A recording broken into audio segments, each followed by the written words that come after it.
ولا شك أن محمدًا شمس الهدى إليه رغبنا مؤمنين فنشكر.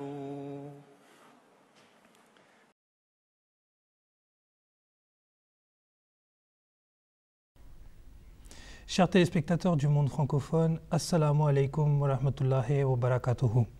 Vous nous retrouvez pour votre rendez-vous hebdomadaire Horizon d'Islam et je vous rappelle que vous pouvez nous écrire l'ensemble de vos interrogations à l'adresse suivante horizon avec un s @mta.tv. En ce qui concerne l'émission de la dernière fois, nous avons commencé à parler de l'avènement du Messie promis, donc en la personne de Hazrat Mirza Ghulam Ahmad, et on avait commencé à également établir quelques preuves qui manifestent sa véracité. On n'avait pas totalement terminé sur cette question et on va revenir justement pour clôturer peut-être ce thème-là, juste avant de passer aux accomplissements du Messie promis, qui est le thème qui va nous occuper également aujourd'hui. Pour en parler, j'ai avec moi les membres du bureau francophone. D'une part, Ataoul Qayyum Jomunsab, assalamu alaikum. Wa alaikum salam. Et d'autre part, Abdul Ghani Jahangir Sahib, assalamu alaikum. Alors, je vais rester sur vous, Jahangir Sahib, et est-ce que la Jamaat qui a été fondée, la communauté qui a été fondée par Hazrat Mirza Ghulam Ahmad, est une communauté comme toutes les autres ou elle se distingue des autres? Parce que c'était sur cette question plus ou moins que nous en étions restés lors de notre précédente émission. Et je vous laisse le soin de répondre plus en détail. Parce que nous parlons donc aujourd'hui des accomplissements du Messie promis Imam Mahdi, Mirza Ghulam Ahmad de Qadian, alayhi salam. Et bien ça, c'est l'un de ces accomplissements majeurs, on peut dire. Créer une communauté dans une ambiance hostile est une chose très très difficile. Et pourtant, il l'a fait. Tout d'abord, il s'était déclaré réformateur, puis il avait lancé les fondements de la communauté en 1889. Et il a nommé donc la Jamaat islamique Ahmadiyya. Et là, tout de suite, les musulmans lui ont dit, mais écoutez, nous sommes déjà toutes ces sectes, tous ces groupes, et bien maintenant vous venez y rajouter un nouveau. Alors en quoi ça va nous être utile en fait? C'est une question qui se pose d'ailleurs toujours. Encore aujourd'hui, ils disent fait qu'il soit venu, il a créé une nouvelle division en fait. Ils veulent l'unité, mais ça dépend de comment vous allez regarder la chose. Parce que vous voyez, il y a toutes ces différentes sectes de l'islam, les groupes au niveau de l'islam, que ce soit au sein des chiites, des sunnites, des soufis. Mais tout ça, c'est un peu comme des assiettes de gâteaux, disons. Et alors Allah, comment est-ce qu'il va résoudre ce problème de désunité? Eh bien, il va envoyer encore une assiette qui se pose au milieu, par exemple. Et là, on voit que l'assiette commence à lancer un appel et on voit les gâteaux qui commencent à venir de différentes assiettes vers cette assiette-là. Alors, est-ce que cette assiette-là, c'est une assiette de plus ou est-ce que c'est une assiette qui est en train d'unifier les gâteaux qui étaient séparés autrefois, qui étaient jadis séparés? Eh bien, on comprend tout de suite. Mais alors, en quoi est-ce qu'elle est différente? Eh bien, étonnamment, ce sont les autres musulmans qui nous ont fait devenir différentes. Parce que les musulmans de notre communauté, donc Ahmadiyya, nous disons à part entière musulmans. Nous faisons partie de l'umma, donc du peuple de l'islam. Mais on voit que, et là je dois renvoyer un petit peu vers le futur pour faire une référence à ce qu'avait dit le prophète sallallahu alayhi wa sallam. On se le rappelle bien qu'il avait dit que sa communauté se diviserait en 73 groupes, 72 desquels seraient dans le feu, Finnar. Et il y aurait un seul qui serait donc bien guidé, qui serait sauvé. Alors on voit que l'opposition à la communauté créée par l'imam Mahdi, par Mirza Ghulam Ahmad, elle a continué à grossir et à s'amplifier jusqu'en 1974, où pour la première fois, on nous a déclaré légalement comme étant une minorité non musulmane, donc nous sommes en dehors de l'umma musulman. Et alors, c'est très intéressant ce qu'on a vu dans les journaux, en fait, ce qui a été publié dans les journaux. Je vais citer le Nawa-e-Waqt, qui est un journal très connu du Pakistan, du 10 octobre 1974, où ils ont dit que cette décision de déclarer les Ahmadis non musulmans, alors ils disent que l'un des aspects particuliers de cette décision a été que sur celle-ci, le consensus de l'Ummah a été atteint d'une manière sensiblement correcte. Tout au long de l'histoire de l'islam, un tel consensus n'a jamais été atteint sur un sujet important. Outre les grands savants religieux titulaires de Shara, c'est-à-dire de la loi islamique, tous les dirigeants politiques de chaque groupe ont rejoint ce consensus. En sus de ces derniers, tous les nobles soufis, connaisseurs de Dieu, et les dirigeants des mouvements ascétiques et ses pratiques avaient conclu un accord complet. Hormis les Qadianis, donc ceux qui suivent Mirza Ahmad de Qadian, toutes les 72 sectes qui sont considérées islamiques, et c'est eux-mêmes qui le disent là, sont tombés d'accord et nous sommes heureux de la solution de cette affaire et tout le monde doit donc s'en réjouir. Quoi que l'Ahmadiyya, donc, comme ils nous appellent la Qadianiyya, a été enlevé de l'islam. Donc on voit tout de suite 72 sectes qui se mettent d'un côté. Mais ils le disent eux-mêmes en tout cas. Et ils mettent une communauté de l'autre. Et comme par hasard, c'est la nôtre.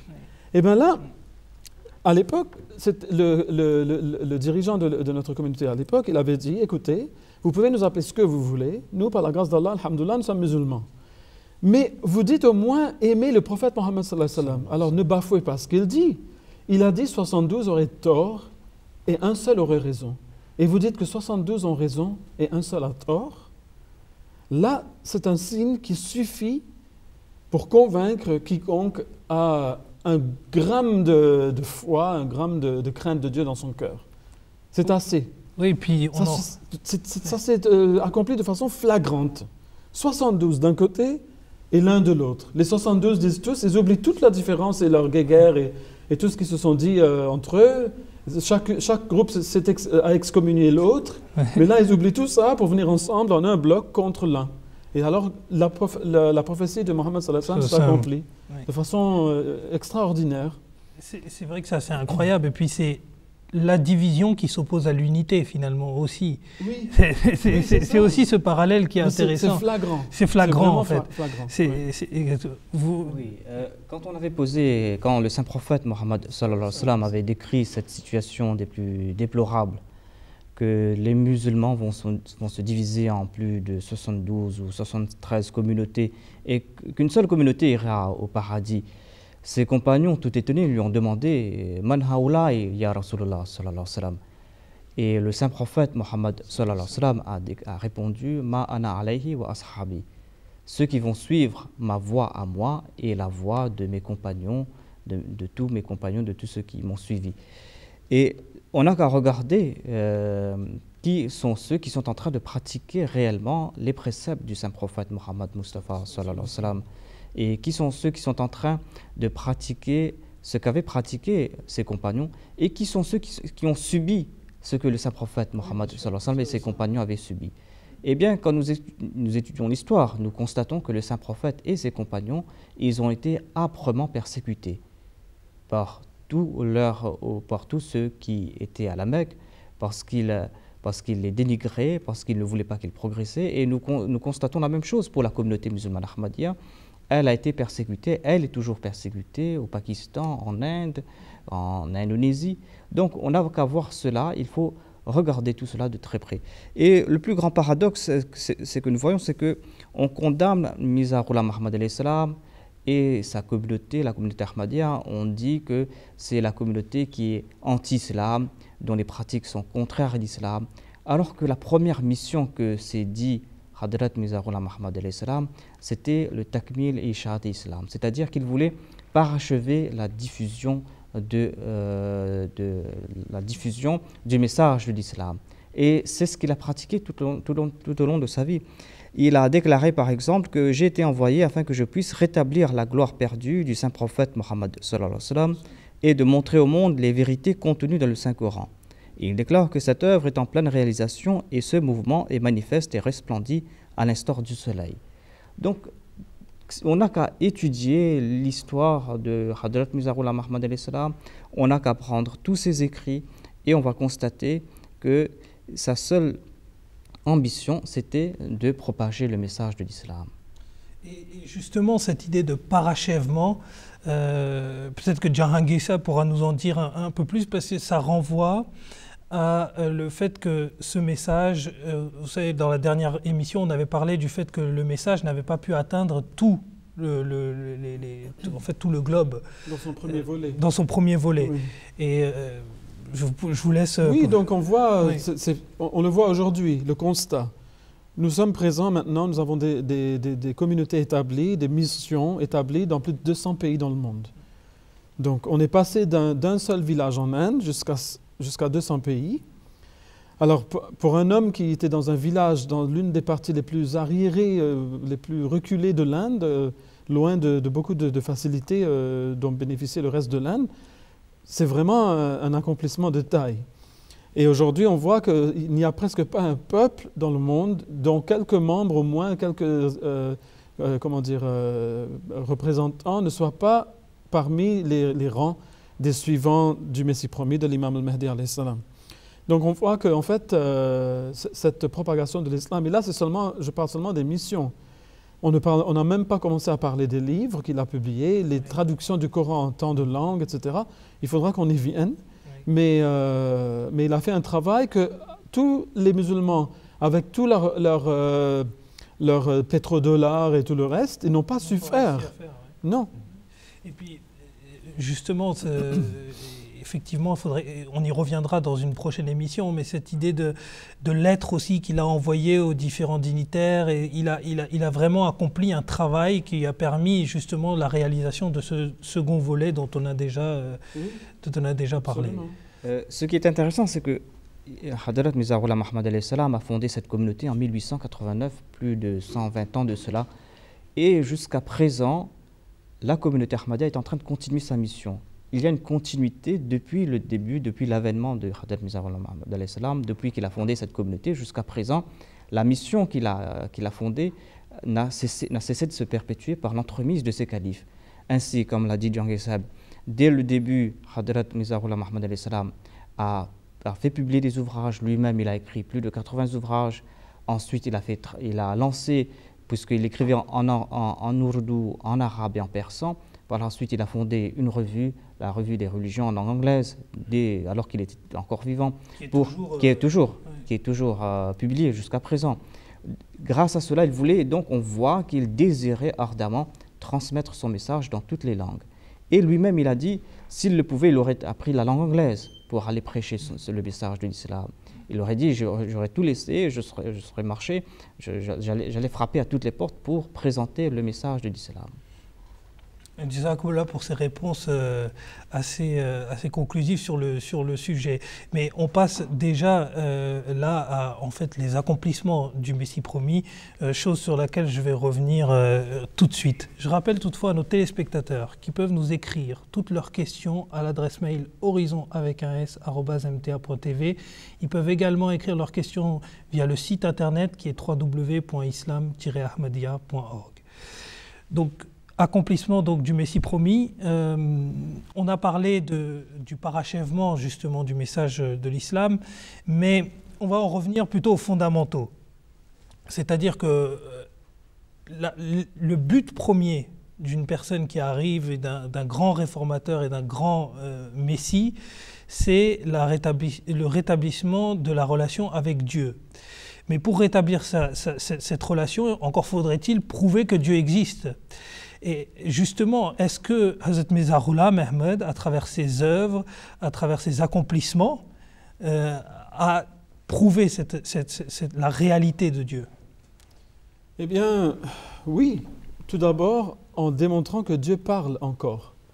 Et ça, c'est une chose qu'aucune religion ne peut même, auquel aucune religion ne peut songer aujourd'hui, et même à son époque, c'était la même chose. Donc on parle toujours de religion comme si c'était des histoires du passé, des contes. Des contes, oui, Dieu parlait même aux enfants du passé, aux femmes, aux hommes. Mais aujourd'hui, il n'y a plus rien. Il est complet, c'est tu, il n'est plus là. Et donc il existe, oui, mais il ne parle pas. Il n'a aucun intérêt à parler aux êtres humains qu'il a créés. Lui, il a dit non. Il a dit au contraire, Dieu est vivant. Tous ses attributs restent vivants. Ils sont éternels. Donc il parle aujourd'hui comme il parlait autrefois à l'époque. Et donc, il l'a démontré. Il a dit, ben, regardez, Dieu va me parler. Et il a très courageusement invité les gens à venir passer du temps avec lui à Qadian pour venir le voir d'eux-mêmes. Ce n'étaient pas des paroles en l'air. Hein. Il a dit, par exemple, il a mis au défi des chrétiens. Vous savez, aujourd'hui aussi, c'est encore à la mode, hein, des prêcheurs chrétiens qui disent, oui, nous allons guérir des malades, et ils prennent des gens handicapés, etc. Et puis, tout à coup, voilà, au nom de Jésus, ils commencent à marcher. Il leur a dit, écoutez, pour en finir une fois pour toutes avec toutes ces supercheries, parce qu'il y a beaucoup d'éléments de tromperie dans tout ça, il a dit, nous allons prendre un groupe de malades que nous allons répartir entre nous et vous, on va tirer la courte paille hein, pour voir qui va avoir qui. Donc ça sera complètement indéterminé, aléatoire, voilà. Et c'est ainsi que personne ne pourra dire qu'on a voulu avoir ceci et pas cela. Oui. Et ensuite, nous allons tous deux prier que Dieu les guérisse. Et puis celui qui aura le plus de succès dans la guérison sera celui qui vient de Dieu et avec lequel Dieu se trouve. Et celui qui va échouer, évidemment, Dieu n'est plus avec lui. Mais personne n'a relevé ce défi. Il a dit, voilà une bonne occasion, une belle occasion de montrer que vraiment Dieu est avec vous, si c'est le cas. Mais personne n'a osé le faire. Et il a dit encore et encore. Mais quand il a dit aux gens, commencez à venir à Qadian, nous allons, même pour certains, il a même offert à payer leurs frais. Leurs frais, oui, oui. Et aussi leur logement, et aussi le manger, le tout. Hein. Donc il disait, vous restez là, ne restez pas juste un jour. Venez pendant au moins 1 mois, 2 mois. Et regardez de vous-même, et vous allez constater des signes de l'existence de Dieu. Alors là, qui avait le courage de faire des annonces pareilles? Si ce n'était quelqu'un qui savait à coup sûr qu'il était envoyé par Dieu. Eh bien, certains ont accepté de venir le regarder pour voir un peu de quoi il s'agissait. La plupart d'entre eux, ils ressortaient de Qadian convertis. Ce n'étaient vraiment que ces pires ennemis qui vont rejeter tout, même si Dieu descend sur terre, ils vont quand même le rejeter. Mais les gens bons, les bonnes gens, eux, ils ont vu, oui, c'est vrai, ils ont vu par exemple comment Dieu lui prédisait l'avenir. Il lui disait, voilà, telle chose va se produire. Telle personne va s'amener avec telle autre personne. Alors que c'était totalement inattendu. Et après, eux-mêmes, ils ont vu l'accomplissement de cela. Cela s'est produit des milliers de fois. Oui, bien sûr. Des milliers de fois. Puis il y a des plus grandes prophéties sur une plus grosse échelle. Par exemple, on pense on n'a pas le temps de rentrer peut-être dans le détail de tout cela, mais justement, vous parliez des gens qui guérissent, etc. Dowie était une personne qui avait fait appel à ses talents de guérisseur. Mais vous voyez, prédire l'avenir, c'est le plus grand signe de l'existence de Dieu, en fait, parce que l'homme ne peut pas connaître l'avenir. Là, je ne parle pas de demain, il va pleuvoir. Oui. N'importe qui pourrait dire ça. Mais quand on dit que dans une semaine, il y aura 3 personnes qui viendront d'une telle ville et qui vont poser telle question, eh bien, il faut leur répondre ceci.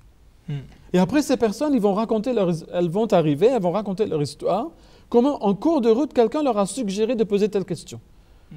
Des gens qui ne connaissent pas du tout, qui ne sont pas de la communauté, et eux-mêmes sont ébahis lorsqu'ils entendent que le Messie premier le savait déjà, il l'avait déjà annoncé à des hindous, à des chrétiens, à des gens, non pas de la communauté, mais en dehors, pour qu'ils soient témoins de ce qui allait se passer. Ça, c'est la plus grande preuve de l'existence de Dieu, parce que il faut commencer à comprendre. Si, par exemple, il y a des extraterrestres, aujourd'hui, il y a des gens qui y croient, il y a des gens qui n'y croient pas. Personne n'en a vu. Pourtant, il y a des gens qui pensent que oui, il y en a dans l'espace. Maintenant, disons que ces extraterrestres, ils voudraient entrer en contact avec les êtres humains, mais ils n'arrivent pas à venir sur Terre parce que les distances sont trop grandes. Alors, ils commencent à communiquer avec une personne sur Terre. La personne elle-même aura des doutes, mais ça vient d'où ces voix? Pourquoi j'entends ces voix? Mais après, ils vont dire, ok, d'accord, parce que vous êtes des créatures remplies de doutes, nous allons vous donner, par exemple, le blueprint pour faire une machine quelconque qui dépasse de loin votre technologie actuelle. Et donc, il va le faire. Et la machine marche. Et bien, après combien de machines, combien de blueprints, est-ce qu'il va commencer à croire que oui, vraiment, pas seulement lui, mais les gens autour, que les extraterrestres existent? Parce que les extraterrestres sont limités par l'espace. Dieu aussi n'est pas comme nous. Il n'y a absolument aucune ressemblance entre nous et lui. Et donc, il est en train maintenant de communiquer avec ces créatures. Et il leur dit le futur, l'avenir. D'accord. Maintenant, après combien de choses qu'il va prédire, va-t-on commencer à croire que oui, c'est vrai le phénomène, il y a quelque chose derrière tout ça. Donc c'est ça que Dieu demande en fait. Oui. Parmi, Djangé Sab l'a très bien dit, c'est de faire une prophétie à long terme. Et Hadrat Mirza Ghulam Ahmad alayhi salam, il a demandé un signe pour prouver la véracité de l'islam. Oui. Et il était parti pour faire une retraite spirituelle en 1886, fin 1885, début 1886. Et après cette retraite spirituelle qui a duré 40 jours, il est sorti. Il a dit, le 20 février 1886, que Dieu m'a promis quelque chose de très grandiose. Il m'a dit que ce sera un signe de pouvoir, de miséricorde, un signe de ma proximité, un signe qui va prouver la véracité de l'islam. Dieu lui avait promis qu'il aurait un fils qui va naître, qui va vivre longtemps, qui sera doué d'une grande intelligence, d'une grande compréhension, qui sera humble, qui sera pétri de connaissances, grâce auquel l'islam aura un grand renom. Donc, tout d'abord, personne ne peut prédire s'il aura un fils même. Personne ne peut prédire qu'il aura un enfant. Il a fait une prophétie à une époque où il n'y avait pas, on ne pouvait pas faire pareille prophétie, on ne pouvait même pas deviner si on aura un enfant, un garçon, une fille. Il a fait cette prophétie à cette époque. Et ce fils est né en 1889, il a été élu calife en 1915, il a été calife de 1915 jusqu'en 1965 environ, il a été calife pendant 52 ans, et il a réalisé à la lettre toutes les paroles de cette prophétie. Cette prophétie, qu'on appelle la prophétie du Muslim Maoud, la prophétie de ce réformateur promis, s'est réalisée en la personne de Hadrat Mirza Bashiruddin Mahmoud Ahmad, le deuxième calife de la communauté Ahmadiyya. Et l'on voit comment il a réalisé à la lettre toutes ces prophéties, comment grâce à lui, cette communauté, la communauté Ahmadiyya, a été structurée. Lui-même, il a été l'auteur de très grands chefs-d'œuvre, par exemple le Tafsir al-Kabir, il a commenté sur le Saint-Coran, un grand commentaire du Saint-Coran.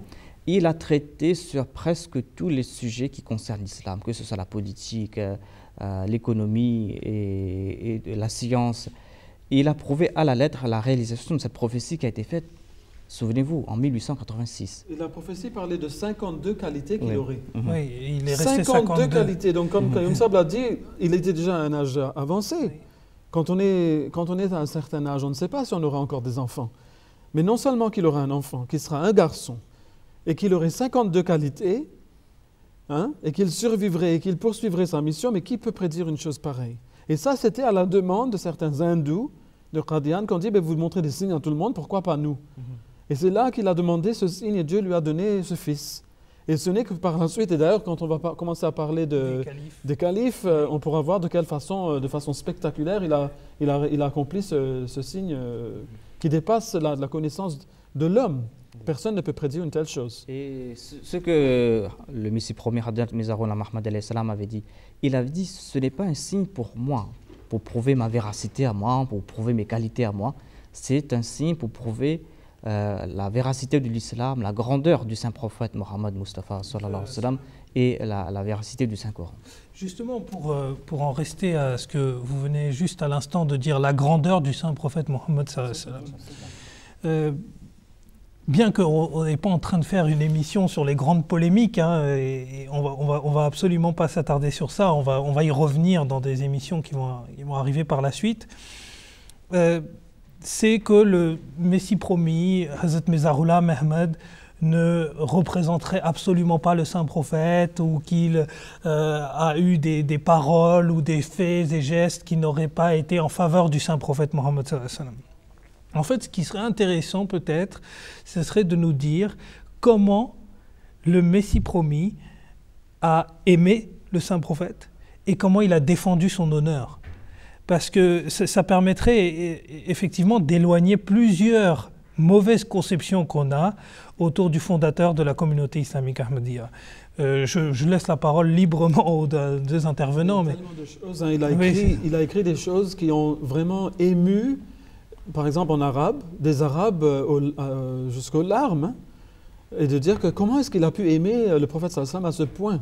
Mais là, il faudrait voir ses écrits en arabe, donc bon, ce n'est pas le moment de le faire ici.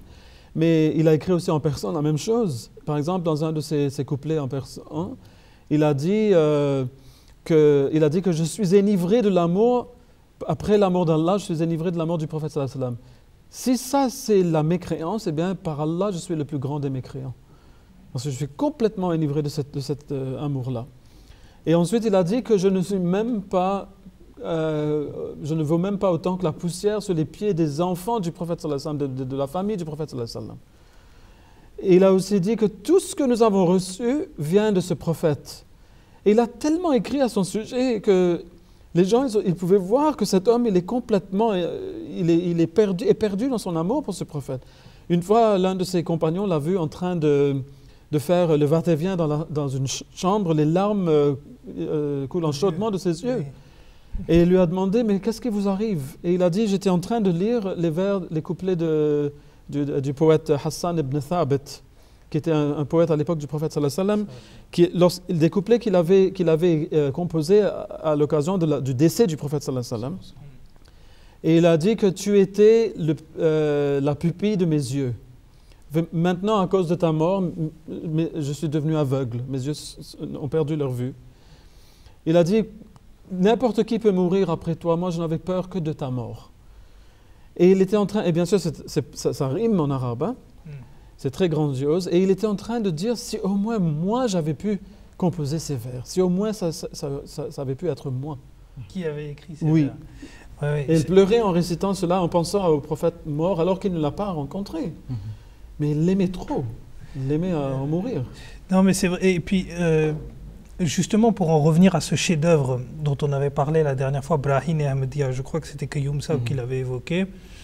C'est vrai qu'on remarque que même dans la plume du Messie promis, la manière dont c'est écrit, et notamment quand il fait des éloges sur le saint prophète Mohammed sallallahu alayhi wa sallam, quand il écrit dessus, on voit qu'il y a l'utilisation à répétition de virgules et de superlatifs, c'est-à-dire qu'il a envie d'en dire toujours plus. Et ça montre également le fait que, à partir du moment où il écrivait sur le saint prophète, il y avait un amour qui dépassait la compréhension humaine, en fait, qu'il le prenait en fait au cœur. Et c'est vrai que ça prouve le fait qu'il était loin d'être un détracteur, que Dieu nous en préserve, hein, de Mohammed sallallahu alayhi wa sallam, mais il en était le plus grand admirateur et le plus humble admirateur. Par exemple, quand il s'est proclamé réformateur, il a dit que j'avais vu dans un rêve que des gens cherchaient ici et là un réformateur.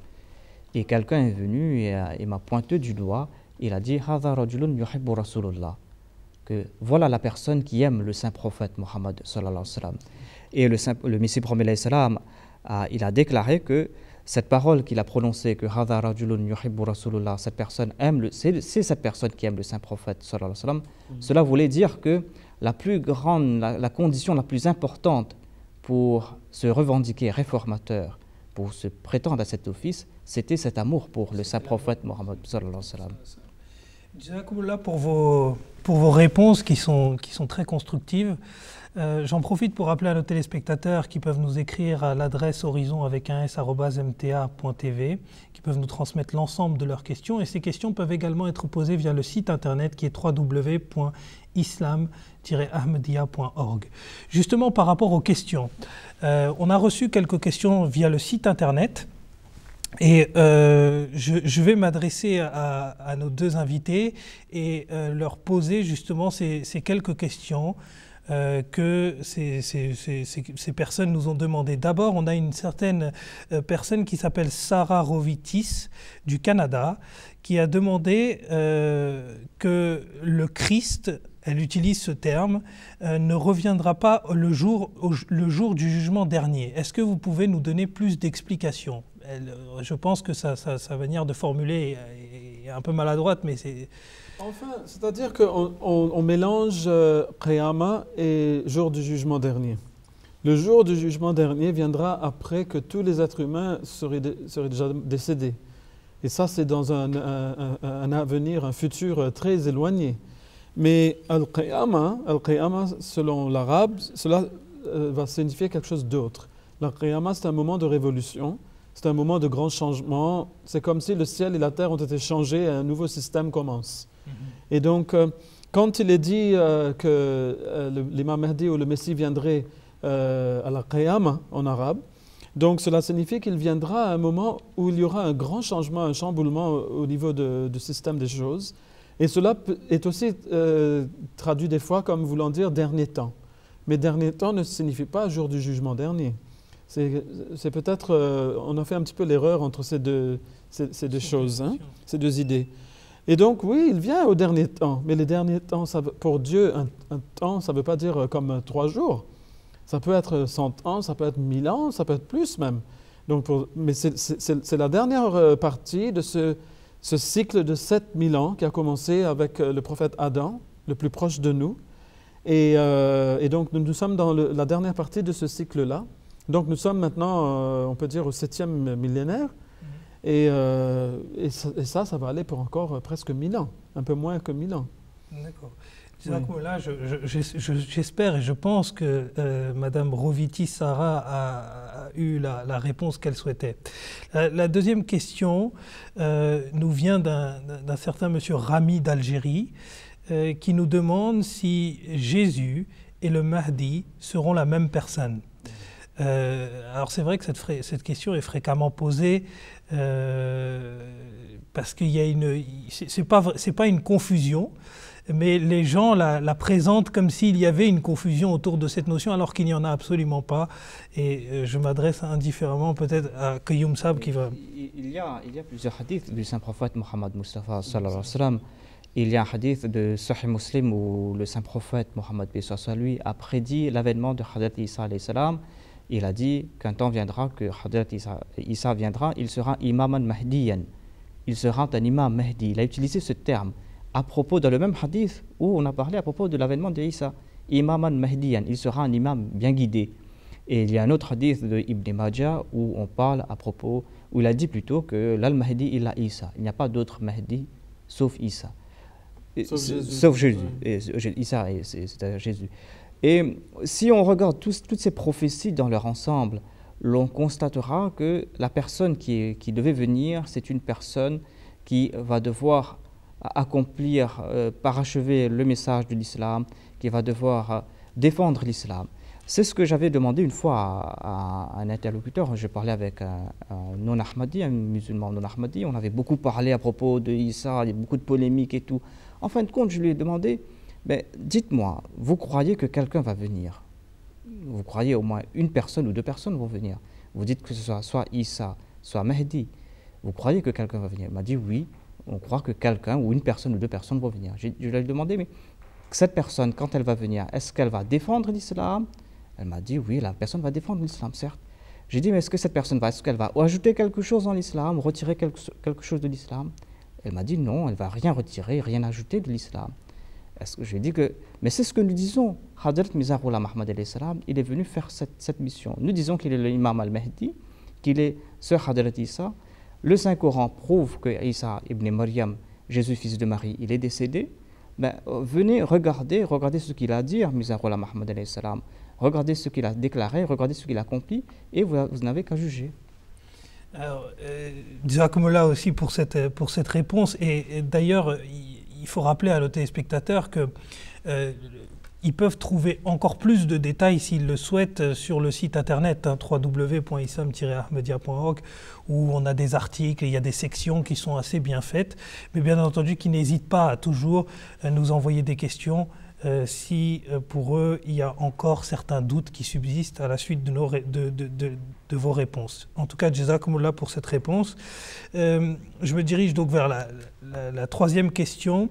Il y a un certain monsieur Rama du Congo qui nous dit pourquoi vous n'êtes pas considérés comme des vrais musulmans au Congo. Donc, pourquoi on n'est pas considérés comme des vrais musulmans au Congo? Il faut tout de suite qu'on lui dise que ce n'est pas seulement au Congo, c'est dans beaucoup de pays que nous ne sommes pas, malheureusement, il est très malheureux de le dire, de le constater, nous ne sommes pas considérés musulmans. Et la raison, c'est à cause de ce fameux consensus qu'ils ont eu entre les 72, donc de la discorde contre l'une communauté pour l'union, qui est la nôtre. Et en fait, c'est par pure jalousie, c'est pour des raisons politiques. À la base de toutes ces choses, il y a toujours l'argent. Et sans entrer dans tous les détails de ça maintenant, nous pouvons dire qu'en fait, c'est à eux de se poser la question, pourquoi est-ce on ne veut pas qu'on soit musulman? On fait la même prière qu'eux, on fait le même hajj, le même pèlerinage à la Mecque, on fait la même déclaration de foi, on fait le même ramadan, on lit le même Coran. Hein? Nous avons la même direction dans la prière, c'est vers la Kaaba, la Qibla, donc des musulmans. Alors en quoi est-ce qu'ils pensent que nous sommes d'une autre religion alors que nous faisons toutes les choses comme les font les musulmans? Mais ils doivent se dire qu'en fait, c'est parce que les dirigeants des autres communautés musulmanes nous jalousent.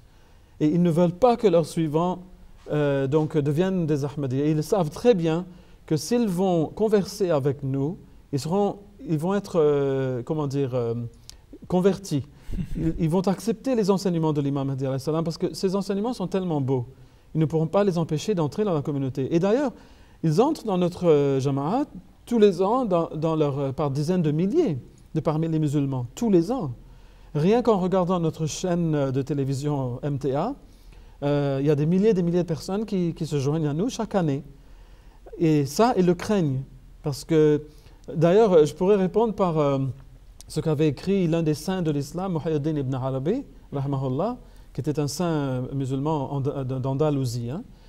Il a dit, lorsque viendra l'imam Mahdi, les gens vont le rejeter. La raison en est toute simple.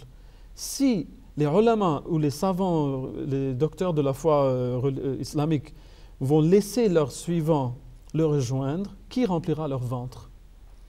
Donc c'est une question d'argent. S'ils perdent leurs suivants, ils n'auront plus personne pour les payer, parce que vous voyez, au sein de l'Ahmadiyya, vous avez besoin d'un mariage. Vous ne payez pas les imams pour faire la cérémonie de mariage. Si vous avez besoin d'eux pour enterrer quelqu'un qui est mort dans votre famille, vous n'avez pas besoin de les payer, tout est gratuit. Hein? Vous avez besoin d'eux pour enseigner le Coran à vos enfants, vous ne les payez pas, c'est gratuit. Mais alors, allez dehors, et vous verrez que, en principe, et c'est presque partout dans le monde, les imams vont se faire payer. Même pour enterrer un musulman, il faut les payer. Pour faire un dua, il faut les payer. Hein? Pour prier, il faut payer. Pour officier pour un mariage, il faut payer. Eh bien, s'ils vont perdre leurs suivants, qui va les payer? Qui va leur donner leur salaire, en fait? Et donc, ils ont peur de perdre tout ça. C'est pour de l'argent. Et c'est pour ça qu'Allah dit, comment pouvez-vous vendre les signes d'Allah à vil prix? Oui, hein? Vous craignez de perdre un peu d'argent comme ça qui ne vaut rien comparé à la vie qui vient après la mort. Hein? Et c'est ce qui est assez intéressant, c'est de faire le parallèle avec le thème d'aujourd'hui. Et c'est de voir justement quand on dit que le Messie promis a prouvé une relation vivante avec Dieu, c'est que maintenant Dieu n'est pas accessible par le biais ou par le truchement de quelqu'un. C'est que tout le monde peut directement prier, avoir cette relation vivante et demander directement ce qu'il a à demander. Voilà, c'est ce que Hadrat Mizahullah Muhammad alayhi salam, le Messie promis, c'est ce qu'il a encouragé à tous ses suivants. Il leur a dit, établissez cette relation vivante avec Dieu. C'est ça qu'il nous encourage à faire. C'est que, allez-y, allez de l'avant, établissez cette relation avec Dieu. Pour ce qui est de cette question de qualifier les autres de non-musulmans, c'est quelque chose de très dangereux. Parce que le saint prophète Mohammed lui-même, il a dit que si vous qualifiez un autre de non-musulman, alors que c'est un musulman, eh bien, cela va retourner contre vous. Cette fatwa de kufr, le fait de déclarer un autre mécréant, cela va se retourner contre vous. Et dans le Saint-Coran, Allah, s'adressant aux musulmans, il leur a dit de ne pas dire à celui qui vous adresse les salutations de paix que vous n'êtes pas un musulman. Donc il y a autant d'avertissements qui ont été donnés. Dans un autre hadith, le Saint-Prophète a déclaré que celui qui mange la chair que nous avons immolée selon nos rites, celui qui prie dans la direction de notre Qibla, eh bien, il est parmi nous. Vous devez le considérer comme musulman. Et dans toute pratique, il n'y a aucune pratique non musulmane que nous pratiquons.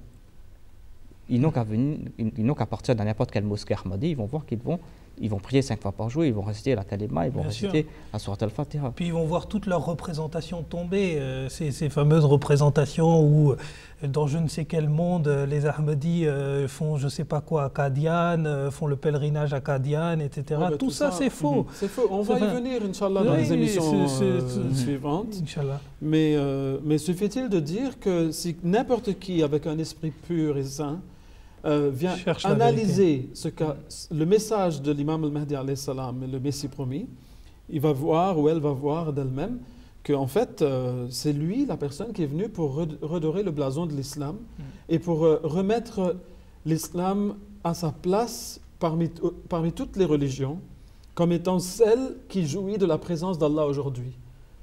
Celle où Dieu parle encore à ses créatures.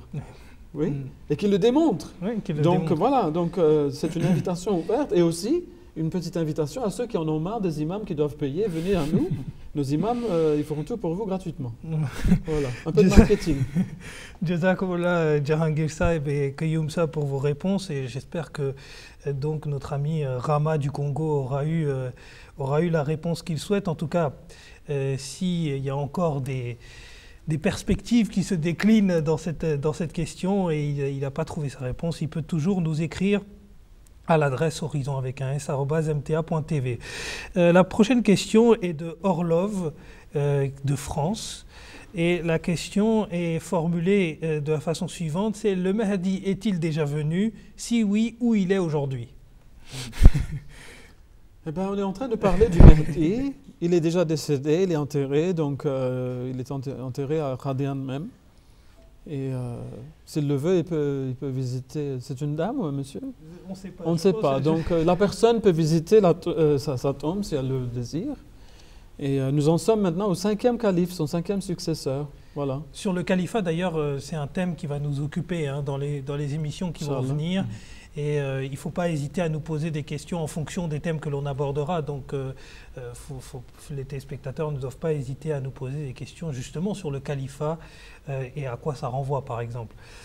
En tout cas, je me dirige vers la dernière question, du moins de notre thème d'aujourd'hui. C'est: Jésus ne reviendra pas, alors pourquoi dans la sourate L'Ornement, on lit noir sur blanc que Issa sera un signe au sujet de l'heure?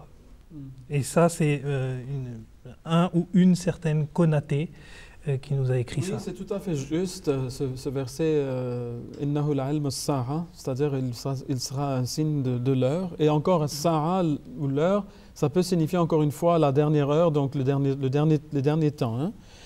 Hein.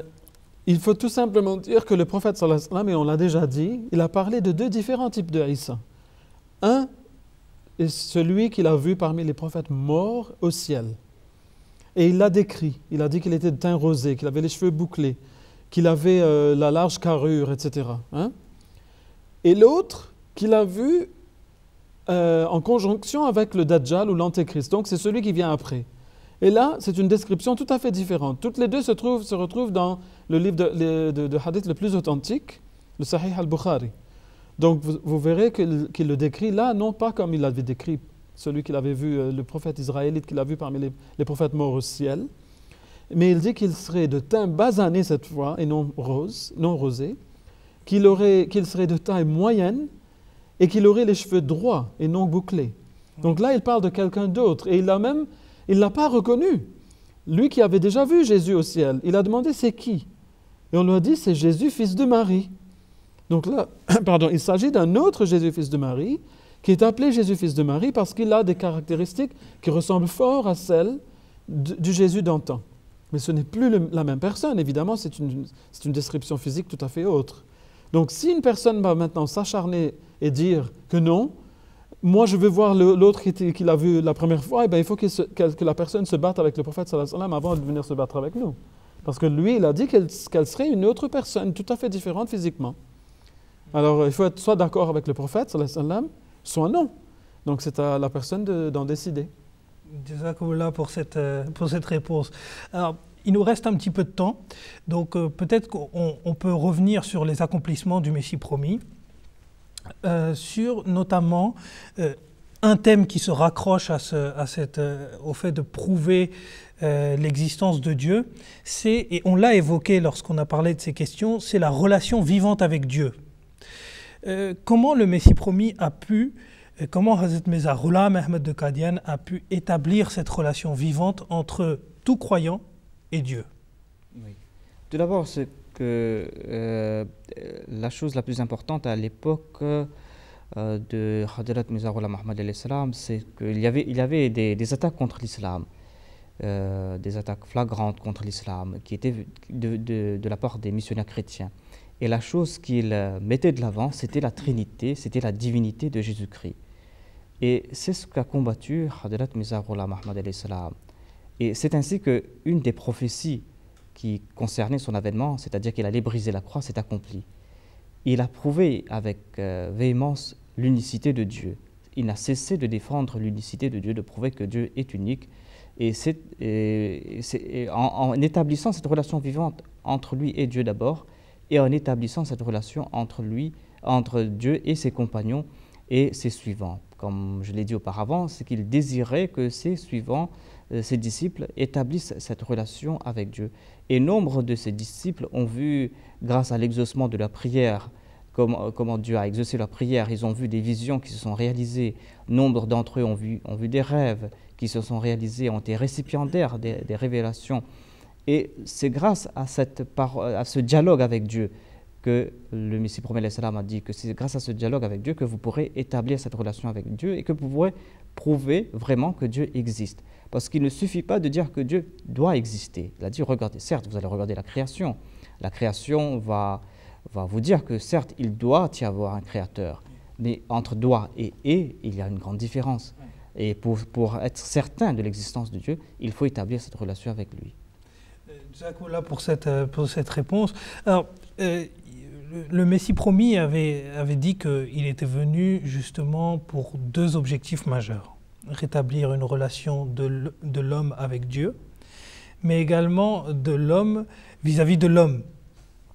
Alors, justement, très rapidement, peut-être en 5 minutes, Jahangir Issa, vous pouvez nous dire à quoi renvoie en fait cette mission spécifique, ce lien qu'il a réussi ce lien qu'il a réussi à mettre en place entre les hommes aussi. Eh bien, tout d'abord, il a renforcé déjà les enseignements qui étaient déjà là en islam, mais qui ont été oubliés. Par exemple, tous ces enseignements qui luttent contre le racisme, qui viennent du prophète Mohammed sallallahu alayhi wa sallam, mais qui ont été en large partie oubliés. En Inde, surtout, on voit qu'il y a beaucoup de racisme entre entre les castes. Et les castes ont perduré même chez les musulmans. Eux qui étaient autrefois hindous, ce système de caste a quand même perduré. Et on a ce qu'on appelle en Inde le Zat-Pat. Il faut savoir il est de quelle caste avant qu'on se marie là. Ou, il ne faut pas que les gens de castes différentes se marient entre elles, etc., entre eux. Et donc, il est venu pour enlever tout ça. Mais il a beaucoup parlé dessus. Mais non seulement au sein de l'islam, mais aussi avec les autres. Il a dit par exemple, il dit, je vous le dis en vérité, que si l'un d'entre vous voit la maison de son voisin hindou en feu et ne s'accourt pas vers lui pour l'aider à l'éteindre, il n'est pas de ma communauté. Et il dit que et si quelqu'un parmi mes suivants, voit un chrétien sur la vie duquel on est en train de porter atteinte, on veut le tuer, et il n'essaie pas de l'en sauver, eh bien il n'est pas de moi. Et donc voilà des enseignements qu'il a donnés, et beaucoup d'autres aussi. Mais il a beaucoup mis l'accent sur la charité, sur les bonnes relations entre les peuples. Il a écrit tout un livre d'ailleurs pour établir la paix entre les hindous et les musulmans en Inde, donc Peram et Sula, donc c'est le message de réconciliation que vous pouvez même trouver sur notre site dont vous avez donné l'adresse tout à l'heure et qui va peut-être réapparaître sur l'écran tout à l'heure, Inch'Allah. Et donc, vous pouvez trouver cela là-bas.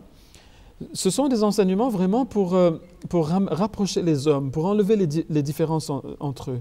Il s'est attaqué aussi aux différences d'opinion entre les hommes, pour les amener ensemble dans leurs idées, mais aussi pour leur faire comprendre qu'ils viennent tous d'ancêtres communs et qu'aucun homme n'en est supérieur à un autre, de par ni sa beauté, ni sa couleur, ni sa race ou rien. Et il a réaffirmé ce qu'Allah dit dans le Coran, que le plus noble aux yeux d'Allah est celui qui a le plus de crainte de Dieu en lui. Voilà, c'est en cela qu'une personne se distingue des autres. Oui, et puis juste simplement pour rajouter un petit point sur ce livre dont vous avez fait mention et qui est disponible sur le site internet, qui s'appelle Peram et Sula, c'est-à-dire le message de la réconciliation. C'est également, je crois, il me semble, et je ne suis pas sûr de cette information, c'est pour ça que je me retourne vers vous également, c'est que c'était le dernier livre qu'il a écrit. C'était le dernier livre qu'il a écrit, et donc le dernier livre porte sur la réconciliation de l'homme avec l'homme. Oui, oui. En tout cas, Jazakumullah pour ces réponses, Jazakumullah pour les réponses également aux questions que vous avez apportées. J'en profite pour remercier l'ensemble des téléspectateurs pour les questions qu'ils nous ont transmises et qui n'hésitent pas à nous en transmettre davantage. Nous continuerons dans le cadre de la prochaine émission sur ce même thème, sur les accomplissements du Messie promis. D'ici à la prochaine fois, je vous dis Assalamu alaikum wa rahmatullahi wa barakatuhu. ولا شك أن محمدا شمس الهدى إليه رغبنا مؤمنين فنشكر